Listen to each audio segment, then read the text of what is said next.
gostaria de convidá-lo para que você abra então o texto sagrado, no capítulo número 23 do livro de Mateus.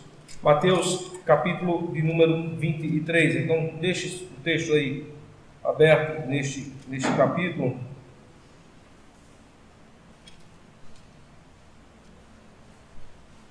Veja, nós vamos fazer a leitura do verso 1 ao verso 12. Mateus capítulo 23, do verso 1 ao verso 12. Assim diz o Senhor, irmãos. Mateus capítulo 23, verso 1 ao verso 12.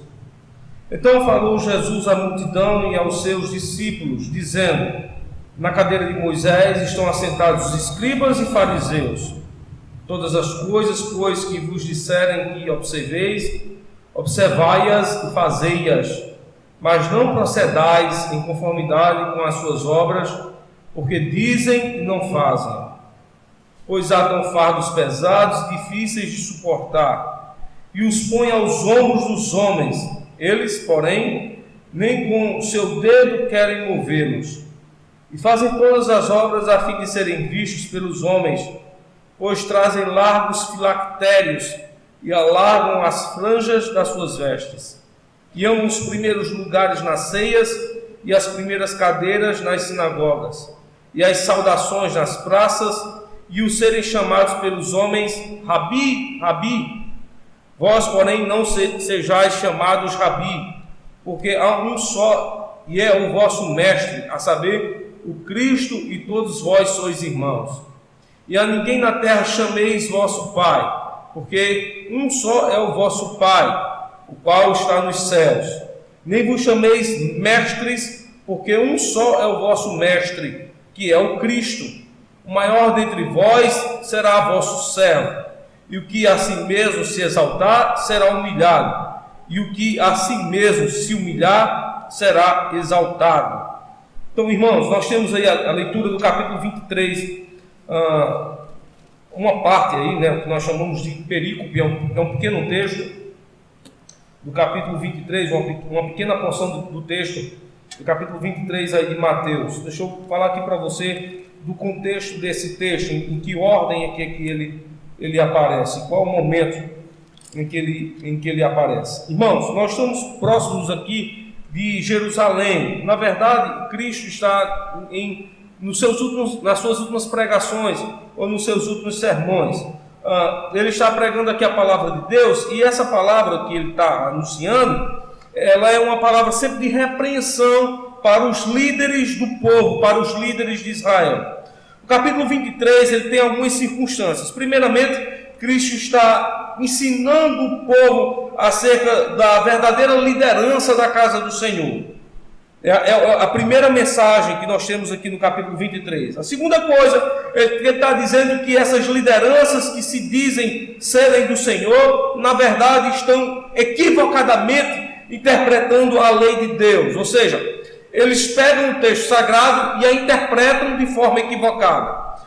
Seria basicamente o seguinte: o texto diz uma coisa e eles ensinam outra. Depois, não somente isso, mas eles estão fazendo com que o texto de Deus não seja uma graça entre o povo, um favor de Deus para o povo, mas na verdade seja um fardo. Eles estavam ensinando que os homens deviam ser cada vez mais propensos à obediência do Senhor, e somente a obediência a algumas regras bem rígidas é que eles alcançariam salvação. Então é a mensagem dessa liderança. Em terceiro lugar, ele impõe um juízo sobre essa liderança. Ele vai dizer que essa liderança está ensinando de forma equivocada. Daí ele usar algumas impressões aqui no texto. Primeiro, dizendo o seguinte: que esses homens não amam a Deus, mas amam o serem reconhecidos pelos homens. Observem aí, portanto, o verso número 6. Ele vai dizer também que eles não são os guias do povo. Portanto, ele diz assim: não chameis a nenhum de vós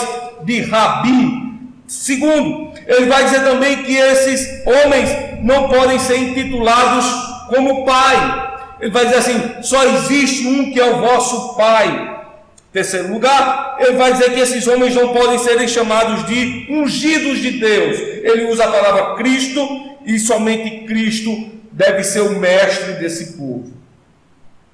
Por fim, ele vai concluir o texto, dizendo que eles não são grandes, apesar de amarem os primeiros lugares, mas eles não são grandes. Ele vai usar a expressão assim: o maior dentre vós será o vosso servo. E ele vai dizer o seguinte: se vós quereis ser grandes, então que sejam primeiramente humilhados, e depois de humilhados, vocês serão exaltados. Então essa é a divisão do capítulo 23, versículo 1 ao versículo 12, aqui do livro de Mateus. Então vamos aqui para a primeira parte do texto. Cristo acusa a liderança. Ele diz assim: quem são esses líderes que se colocam entre o povo? Observe aí os versos de número 1 a 3. Ele diz assim: então falou Jesus à multidão e aos seus discípulos, dizendo: na cadeira de Moisés estão assentados os escribas e fariseus. Era muito comum numa sinagoga, na parte dianteira da sinagoga, perto do púlpito, haverem cadeiras especiais. E havia duas delas: a cadeira de Moisés e a cadeira de Elias. E quem sentasse ali em uma daquelas cadeiras tinha como dever e missão interpretar bem a palavra do Senhor. Então era muito fácil que o escriba ou o fariseu se dirigisse para uma dessas cadeiras, ou a cadeira de Moisés, a mais procurada, a preferida, ou a cadeira de Elias. E eles se sentavam na cadeira de Moisés e tomavam a lei do Senhor, e portanto anunciavam a lei do Senhor para o povo. Era uma tradição antiga pregar a palavra de Deus ao povo, anunciar o evangelho aos homens.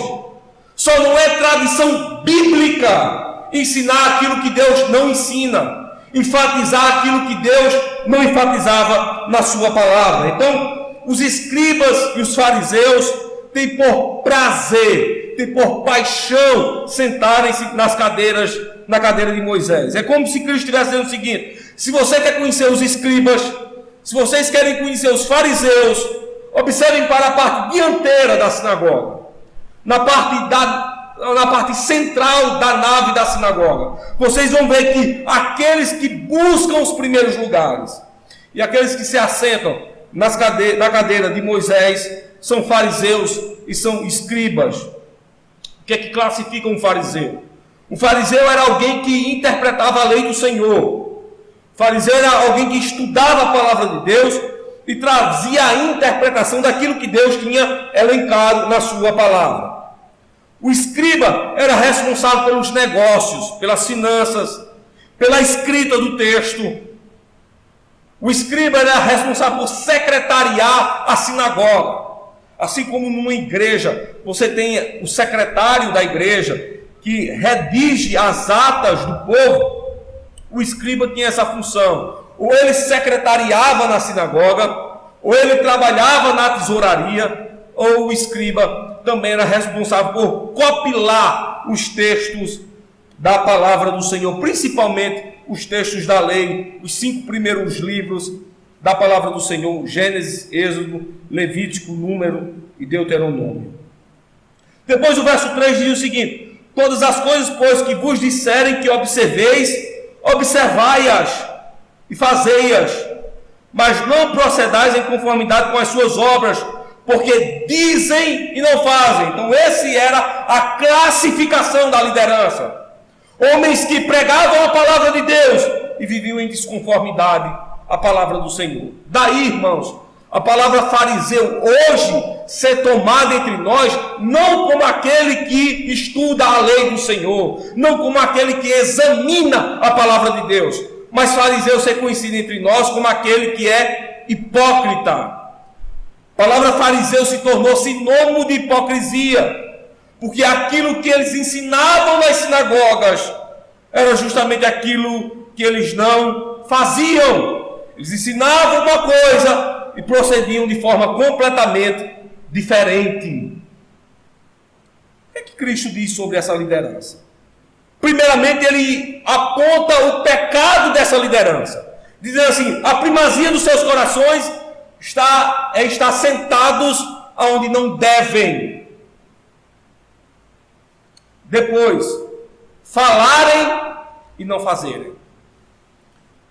O erro de uma liderança, portanto, se constitui, primeiramente, em ele colocar o seu coração onde não lhe é devido. Na doutrina bíblica dos anjos, quando nós examinamos o porquê Satanás é Satanás, é porque justamente ele colocou o seu desejo, o seu sentimento, onde não era devido. Ele quis uma honra e uma glória que não lhe cabiam, que não lhe pertenciam. O escriba e o fariseu é de semelhante modo. Eles buscam com primazia o centro da sinagoga, o centro do culto a Deus. Bem recentemente, século de número 18 e 19, nós vimos uma doutrina filosófica assolando o mundo. Essa doutrina filosófica ficou conhecida logo depois como um período de iluminação do homem. Daí o título da doutrina, chamada de iluminismo. O que a doutrina do iluminismo pregava? Que Deus não é o centro de todas as coisas, mas o homem é o centro de todas as coisas. A fé não deve ser central no homem, mas a razão deve ser. Nós não somos contra a razão. A nossa fé é racional. Ela pode ser explicada na palavra de Deus. Ela pode ser examinada na palavra de Deus. Razão é tudo aquilo que pode ser examinado, verificado. O iluminismo veio, portanto, para tirar Deus do centro e colocar o homem no centro. E veio para dizer para o homem o seguinte: toda fé é cega. O homem, portanto, deve ser fruto da razão. Tudo que deve permear o seu coração, permear a sua mente, é a razão. O grande erro do iluminismo é fazer com que Deus não seja a razão do homem, mas que o homem seja a razão de si próprio. E é isso que estava acontecendo aqui no primeiro século, irmãos. Os escribas e os fariseus, que deveriam ser os melhores da casa de Deus, os escribas, por copilarem o texto bíblico, o fariseu, por interpretá-lo corretamente, eram os piores. É como se um pastor hoje, com uma boa formação teológica, com uma boa formação cultural, chegasse para os crentes e dissesse o seguinte: irmãos, ouçam bem, aqui entre nós, Deus não é o nosso centro, mas nós somos o centro de todas as coisas. O culto, portanto, deve ser para a nossa alegria e não para a glória de Deus. Deixa eu lhes dizer mais: nós não devemos andar mais por fé, mas devemos andar por vista. O nosso coração não deve ter fé, mas o nosso coração deve ser completamente racional. Então, Deus não deve ser o centro da nossa adoração. O combate ao pecado e ao erro não deve ser a nossa busca, mas a satisfação deve haver em nosso coração. A alegria efusiva deve dominar a nossa mente. Nós devemos fazer tudo aquilo que nos agrada. Nos emojis que passam nos canais de internet, um deles me chamou a atenção recentemente, que diz assim: tudo que lhe alegra é lícito. É uma mensagem iluminista, que diz assim: você é o centro de todas as coisas. Se aquilo que você faz lhe alegra, então faça. Se aquilo que você faz lhe alegra, então viva por isso. É como se nós estivéssemos dizendo para um criminoso o seguinte: se matar lhe alegra, então cometa assassinatos. É como se disséssemos ao bandido: se roubar lhe satisfaz, então cometa furtos e roubos. É como se disséssemos ao adúltero: se o adultério alegra o seu coração, então busque imediatamente a prostituição. Isso acontece todas as vezes que nós ocupamos, ou quando ocupamos, um lugar que não é nosso. E aqui Cristo está apontando para a liderança. Quem são os escribas e os fariseus? São aqueles que se assentam onde não lhe é devido. Segunda coisa, ensinam e não praticam. Olha, irmãos, um dos grandes danos à verdade não é a exposição dela, mas é a ausência dela. E deixa eu lhe fazer entendido. A exposição da verdade não é suficiente, mas a demonstração dela é suficiente. Cristo não somente dizia que amava aqueles a quem ele salvava, mas ele mostrou como os amava. Ele deu um exemplo, entregando a sua vida à morte e morte de cruz. Ele diz assim: eu vos amo e vou provar que vos amo, e vou morrer na cruz por vocês. Ele não somente pregou a verdade, mas ele viveu a verdade. Um dos grandes danos que trazemos ao cristianismo é que nós falamos belas palavras, ensinamos a verdade, fazemos com que os homens conheçam toda a doutrina de Deus, mas nós vivemos como se Deus não existisse. Nós vivemos em um engano e não na verdade. E é como se a verdade não habitasse em nós. E às vezes aparenta isso, que a verdade não está em nós. As práticas que temos às vezes é contrária à verdade do santo evangelho da palavra de Deus. Anunciamos a Deus, mas vivemos como se ele não existisse. Dominicalmente dizemos para os irmãos que devemos odiar o pecado, mas é aquilo que mais amamos, é o pecado. Em outras palavras, dizemos uma coisa e praticamos outra, irmãos. Praticamos outra. É como se disséssemos ao ímpio: Cristo pode mudar a sua vida. Isso é verdade ou mentira? É verdade. Se dissermos ao ímpio que Cristo pode mudar a vida dele, é verdade. Cristo pode mudar.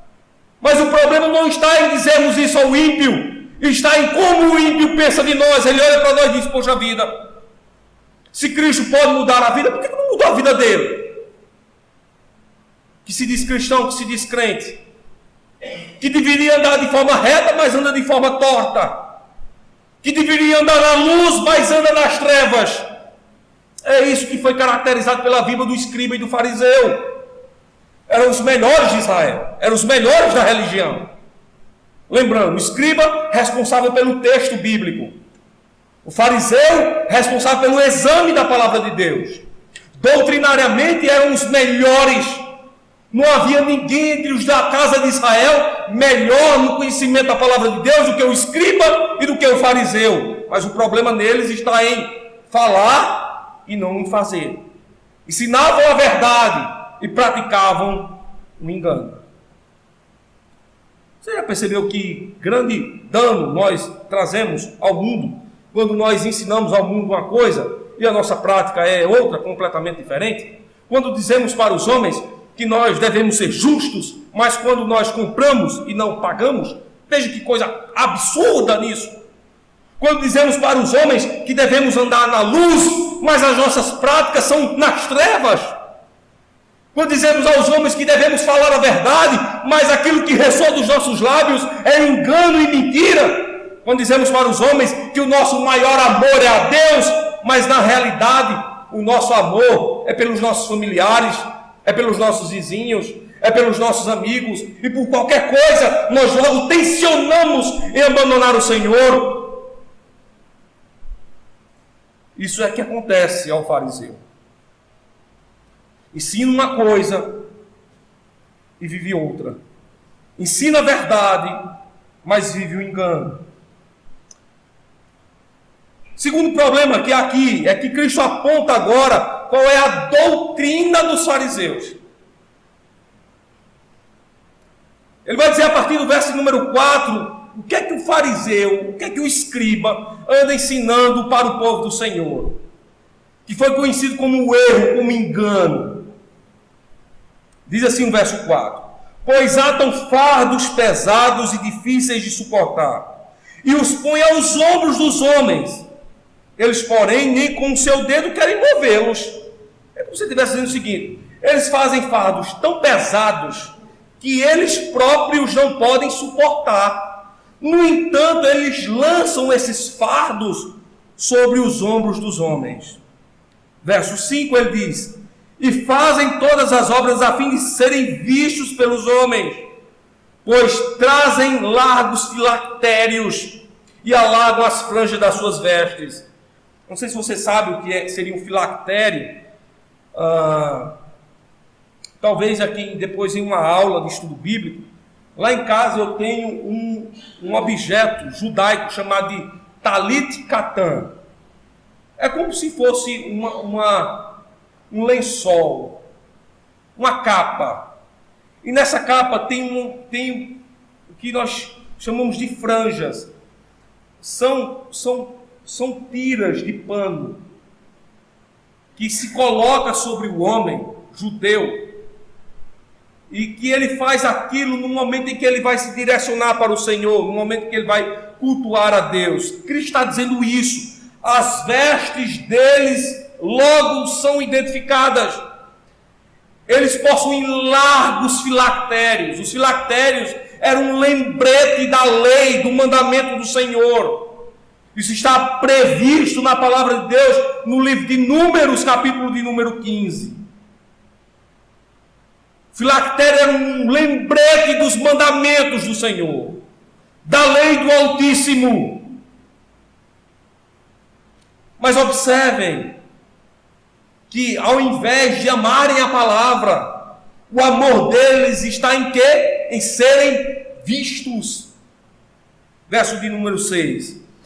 E amam os primeiros lugares das ceias e as primeiras cadeiras nas sinagogas, as saudações nas praças, e ao serem chamados pelos homens de Rabi, Rabi. Vejam, ele agora identifica a doutrina da liderança. E ele aponta que a doutrina da liderança, que deveria estar focada na lei do Senhor, está completamente divergente da lei de Deus. Cristo diz o seguinte: ao invés de mostrarem a graça e a misericórdia do Senhor, eles estão lançando para o povo fardos pesados que eles não podem suportar. O que seriam esses fardos pesados? Fardo pesado é todo mandamento, todo ensinamento, toda doutrina que não tem fulcro, que não tem fundamento, que não tem base nem sustentação na palavra de Deus. E esse não é somente o problema da religião judaica. Esse é o problema de toda religião que não encontra sua base no Evangelho. Eles começam a ensinar para o povo algo que não está na palavra do Senhor. Eu conheci um senhor já idoso que dizia o seguinte: eu sou muito decepcionado comigo mesmo. E eu sempre o conheci como cristão, aquele homem. E eu conversando com ele, eu disse: se o senhor está decepcionado consigo mesmo, imagine eu que não sou crente. Mas me responda uma coisa: por que o senhor está decepcionado consigo mesmo? Ele disse: faz tanto tempo que eu faço parte da igreja, eu nunca faltei a um culto, eu nunca participei de nunca faltei a uma reunião dos crentes. Todas as reuniões eu auxiliava e auxilio o meu pastor. Mas tem algo que faz com que eu me decepcione comigo mesmo. Eu disse: o que é? Ele disse: eu nunca fui batizado com o Espírito Santo. Eu não entendia daquilo. Eu disse: deve ser terrível mesmo. Então, deve ser uma grande decepção. O senhor participa de todos os cultos? Participo. Não falto à igreja. Estou aqui em todas as reuniões. Mas eu não sou batizado com o Espírito Santo. Eu disse: poxa vida, deve ser algo muito terrível o senhor não ser batizado com o Espírito Santo. Parte da minha família católica, eu sempre também ouvi dentro da minha casa que há uma trindade, Pai, Filho e Espírito Santo. E eu disse: poxa vida, esse homem não tem o Espírito Santo. Passou-se um tempo, eu me converti, fui para o seminário, estudei a palavra de Deus e descobri que aquele homem que disse que não era batizado com o Espírito Santo, ele era batizado com o Espírito Santo. Só que ele não sabia disso, porque a sua liderança não ensinou corretamente a ele a palavra do Senhor. E ele agora estava com um fardo enorme que ele não poderia carregar. Estava se enchendo de culpa. A sua alma estava pesada. Pena que eu não pude mais dizer para aquele homem que ele era batizado sim com o Espírito Santo.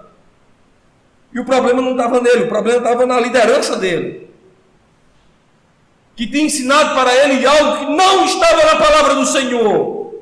Não sei se você sabe, mas um dos lemas da Reforma Protestante é sola Scriptura, ou seja, somente a Escritura. O que é que esse lema quer dizer na sua tradução? Quer dizer que tudo aquilo que um crente deve viver deve ter fundamento e amparo na palavra de Deus. Caso contrário, irmãos, sobre os nossos ombros estaremos colocando fardos pesados demais, dos quais nós não seremos capazes de suportar. Durante muito tempo, a igreja viveu um chamado de período das trevas. Um bom historiador vai chamar isso de época medieval, ou período medieval, ou era medieval. Esse período foi marcado porque a igreja ela se tornou tão mundana. E a razão maior para isso é porque ela abandonou a palavra de Deus. Ela se juntou com as demais religiões, principalmente a religião do panteão romano, que era uma religião pagã, politeísta, que ensinava as tradições dos diferentes deuses, dos diferentes povos. Sabia que isso pode acontecer conosco, irmãos?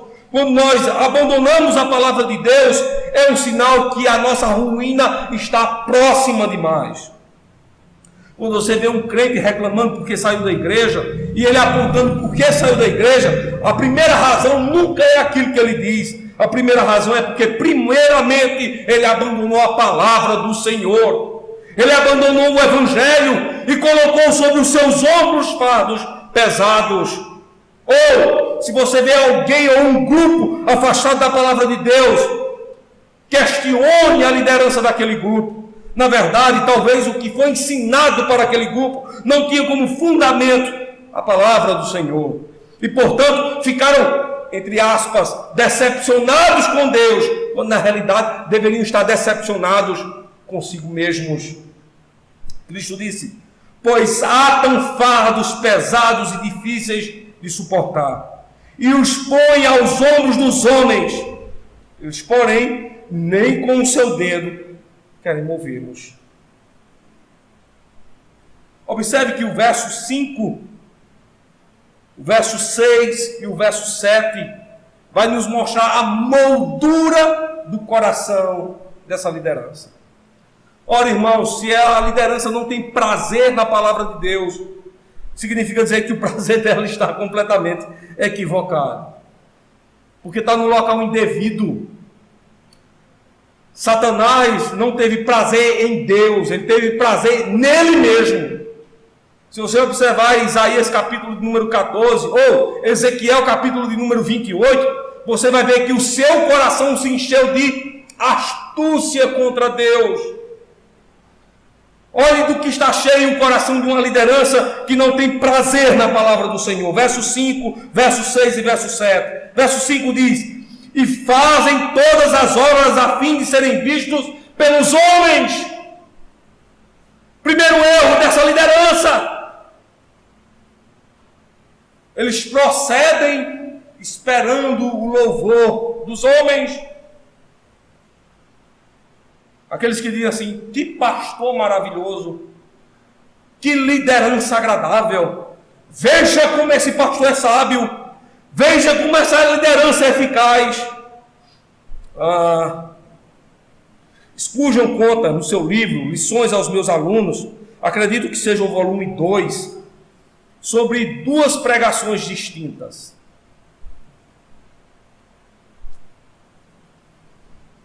Spurgeon disse que um jovem pregador saiu para pregar, e chegando em um determinado local, após o culto, um jovem lhe abordou na porta da igreja e disse: eu nunca ouvi tão bom pregador como você.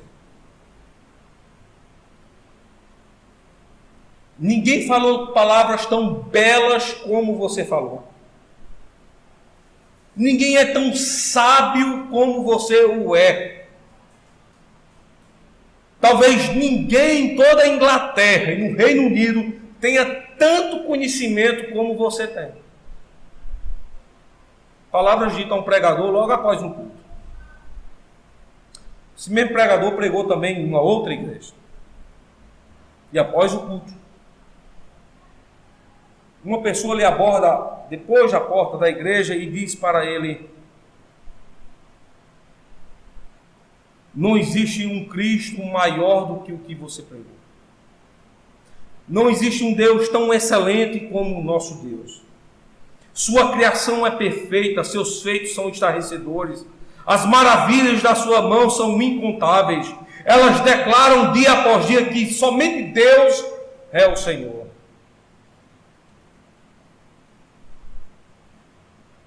Qual a diferença da primeira pregação e da segunda pregação? A primeira pregação, o coração do pregador estava centrado nele mesmo. Na primeira pregação, o coração do pregador exultou a ele mesmo. Mostrou àquela assembleia que lhe ouviu o quanto ele é conhecedor de muita ciência. Na segunda pregação, nós temos um pregador que não apontou para si, mas apontou para Cristo. Um pregador que revelou a Cristo, a grandeza do Senhor e os estarrecedores feitos de sua mão. Daí o elogio da segunda pregação não ser ao pregador, mas ser ao Deus a quem o pregador anunciou. Irmãos, a alegria dos nossos corações, ou de uma liderança saudável, não está em ela ser reconhecida pelos homens, mas está em ela ser fiel a Deus e a pregação reta do Evangelho. Quando pregamos retamente o Evangelho, nós não criamos fãs de pastores, mas nós criamos crentes fiéis ao Senhor. O problema dos escribas e do fariseu é que, veja, verso 6, eles amam os primeiros lugares nas ceias e as primeiras cadeiras das sinagogas. No banquete deles, nas ceias, eram os primeiros a serem vistos, se sentavam nas melhores cadeiras e amavam preferencialmente os pontos mais vistos das sinagogas. O desejo do coração deles não estava em apontar para Deus, mas estava em apontar para si mesmos.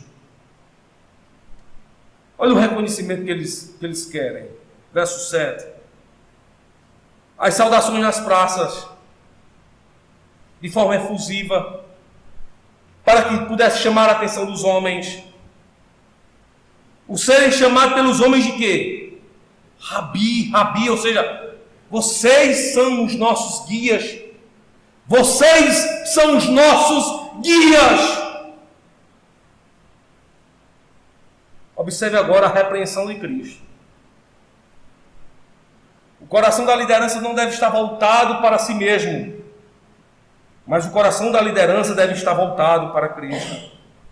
Verso 9, ele começa a dizer o seguinte.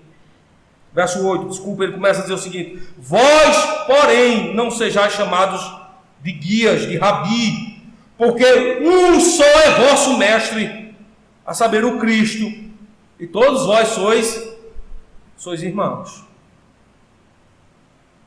Ele está dizendo assim: essa liderança é equivocada. Essa liderança não aponta para o verdadeiro centro da palavra de Deus. Veja, o perfeito exemplo de líder que nós temos na palavra do Senhor chama-se João Batista. Primeiramente, a pregação de João Batista é preparar o caminho para a chegada do reino de Deus. Ele convida os homens ao arrependimento. E ele faz com que os homens se arrependam. Tanto é que aqueles homens eram batizados. Depois ele aponta para o centro da palavra de Deus. Ele diz: eis o Cordeiro de Deus que tira o pecado do mundo. E quando quiseram fazer uma comparação entre o ministério dele e o ministério de Cristo, ele diz assim: importa que ele cresça e que eu diminua. Essa é a sondagem do coração de um verdadeiro líder.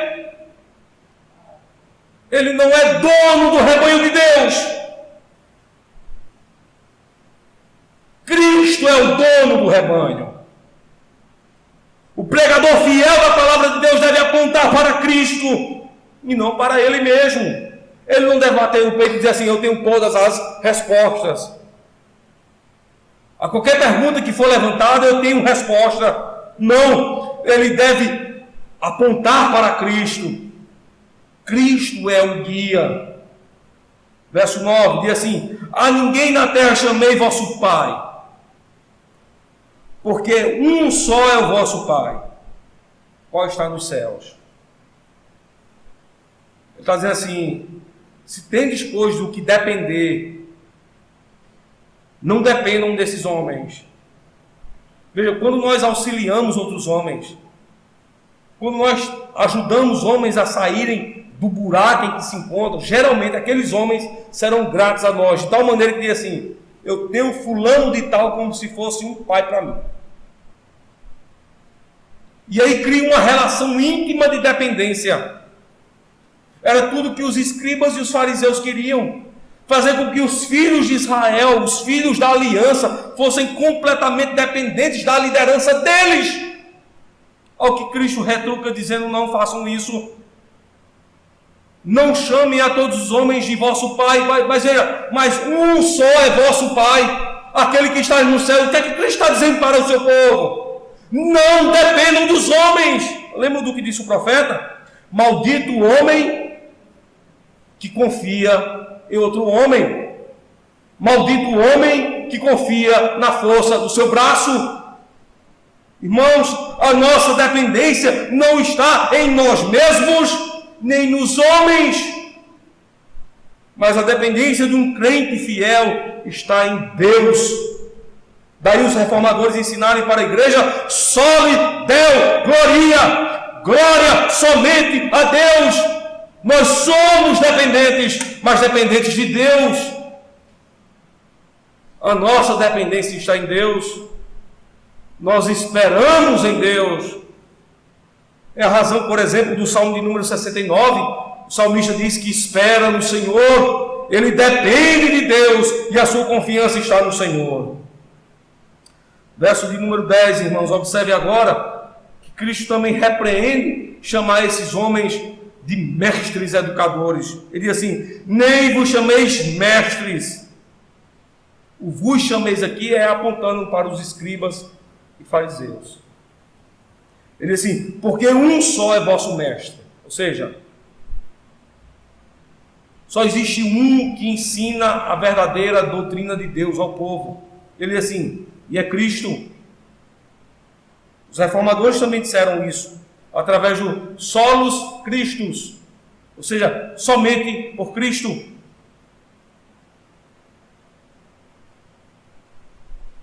Há um tempo atrás aí eu fiquei decepcionado com alguns irmãos, colegas lá do Facebook, pessoas que até eu conheço bem próximo de mim, enchem as páginas com palavras de padres,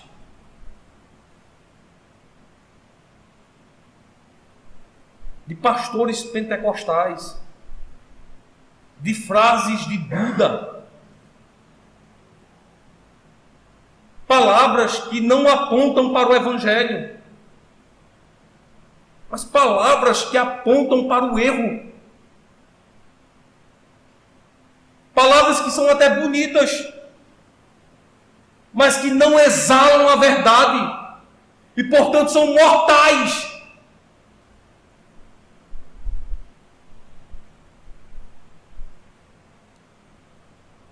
Irmãos, Calvino dizia que um dos maiores erros que nós podemos dizer para os homens é assim: Deus te ama. Mas deixa eu lhe perguntar, essa frase é bonita? Talvez ela seja bela. Deus te ama. Não era bem essa frase. O sentido é esse. Calvino estava dizendo basicamente o seguinte: a frase Deus lhe busca, no sentido assim, como se Deus precisasse do homem. Hoje nós vemos a frase Deus te ama. Ora, é uma frase linda. Deus te ama. Eu já li isso recitado nos vidros dos carros. Naquelas amostras embaixo dos caminhões. Deus te ama. Em vários dizeres, crentes dizem para outras pessoas: Deus te ama. Ora, é uma das mais belas frases que existe. Mas talvez seja essa a maior mentira que o mundo já ouviu. Deus ama, mas ama seu povo. Ele ama a sua igreja. Ele ama a sua noiva. E ama a sua noiva somente. Ele não ama todos os homens. Aliás, ele não ama o mundo.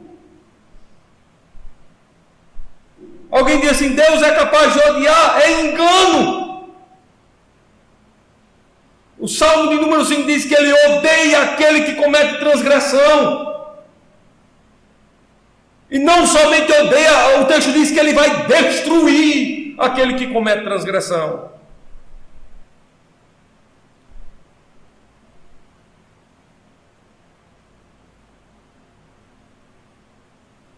Atenção, irmãos. Veja, o falso líder, ele tem essa prática normativa de ensinar e ensejar aquilo que a Bíblia não diz, de anunciar aquilo que a Bíblia não anuncia, de pregar aquilo que a Bíblia não fala. Nós devemos, aliás, viver na verdade. E é sob a verdade que os nossos pés devem estar firmados. Sobre a verdade. Os nossos pés devem estar firmados. E é sob a verdade que a nossa mente deve estar. E é na verdade que nós devemos nos encontrar. Portanto, todo ensinamento que não procede de Deus, toda doutrina que não é elencada na Escritura, ela se torna facilmente um engodo. E ela habilmente leva homens à ruína. Ora, quando os homens não têm prazer na palavra de Deus, eles passam a ter prazer em si mesmos. Daí o motivo do verso 10 dizer assim: não vos chameis escribas e fariseus de mestre, porque um só é vosso mestre. Somente Cristo pode lhe ensinar toda a verdade de Deus. O mundo moderno vem dizendo, por exemplo, entre tantas frases, uma maligna, que diz assim: todos os caminhos levam a Deus.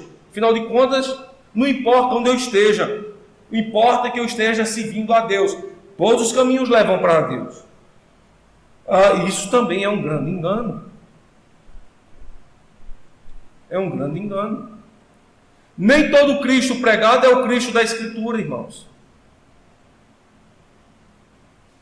Quando Cristo realmente apareceu, entre sacerdotes havia escribas e fariseus que levantaram-se contra o Senhor, porque não reconheceram. Eles queriam estar no lugar do Senhor.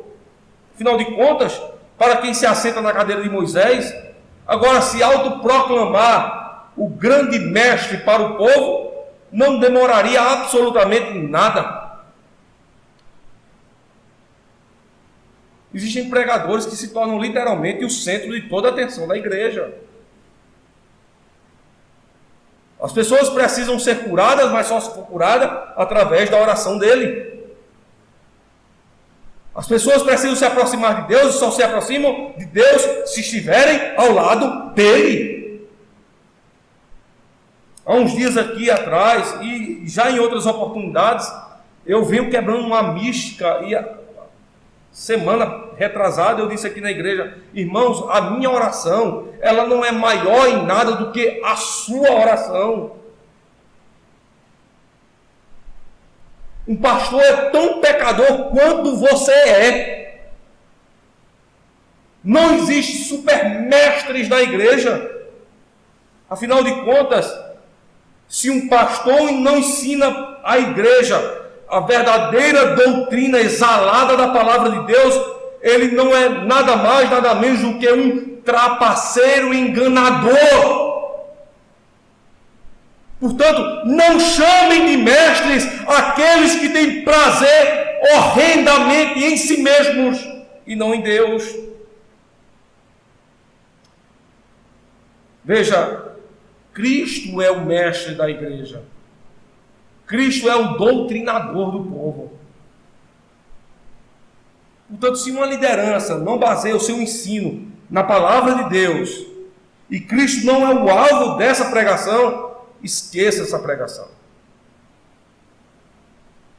Não a coloque no seu coração, não a siga. Tenho dito aqui várias vezes e torno a repetir: se um pastor prega fora da palavra de Deus, não o escute. Questione o seu pastor perguntando para ele se aquilo que ele lhe ensina tem como fundamento a palavra do Senhor. Peça para ele lhe mostrar na Escritura e peça para que ele lhe convença através da Escritura. Cristo conclui a mensagem, versos 11 e 12, ele diz assim: maior dentre vós será o vosso servo. Diferentemente dos escribas que gostariam de ser vistos, Cristo está dizendo assim: mas entre vós não deve ser assim. Se alguém entre vós quer ser grande, qual é o melhor modelo? Seja servo. Quer ser reconhecido na igreja? Sirva bem aos irmãos da fé. Então seja servo. É isso que Cristo está dizendo. Olha, que ele está mudando a retórica do mundo. Quem são as maiores personalidades do nosso estado? O governador do estado, os políticos que estão acima de nós, a maioria deles é inacessível. Quantas vezes você tocou na mão do governador e disse assim: governador, eu posso passar amanhã na sua residência? Eu tenho um assunto para trocar com você, e o senhor vai me ouvir, se o senhor puder me ajudar, o senhor me ajuda. Quantas vezes já aconteceu? O ensinamento do mundo é que o governador é algo inacessível. Ele é grande e o Estado lhe serve. O reino de Deus é completamente diferente. Quer ser grande? Então se curve, vá servir. Depois ele diz assim: quer ser conhecido, exaltado? O que é que acontece? Se humilhe. O que é se humilhar? A humilhação aqui passa por o homem escravizar-se a si mesmo, dizendo assim: eu não sou nada. É um ato de humilhação. Eu sou completamente dependente. Eu não sou independente.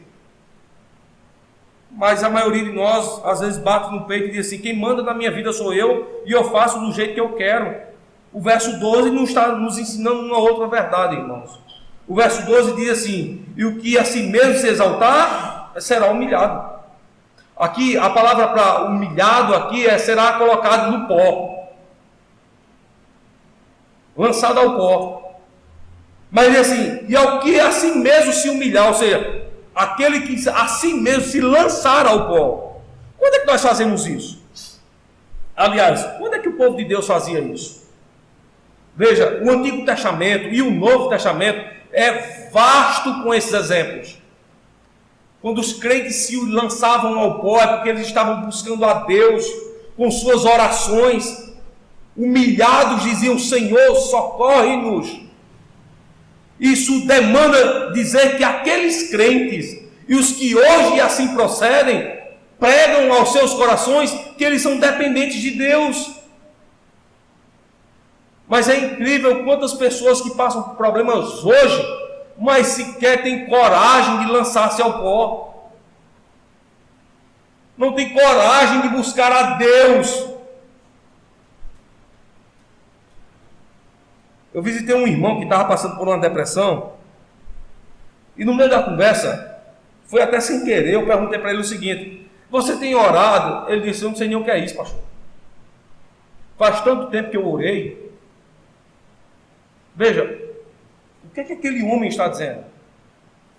Que mesmo em crise, ele acredita que ele pode sair da crise por si mesmo. Nós não podemos fazer isso, irmãos. Nós devemos ser dependentes de Deus em tudo. Não é em partes, em tudo. Em tudo nós somos dependentes de Deus. Em tudo nós estamos escravizados à vontade do Senhor.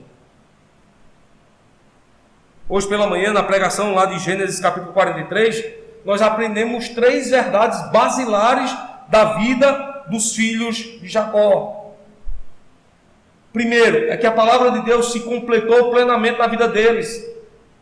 Segundo, que eles viram que eles não tinham domínio sobre suas vidas.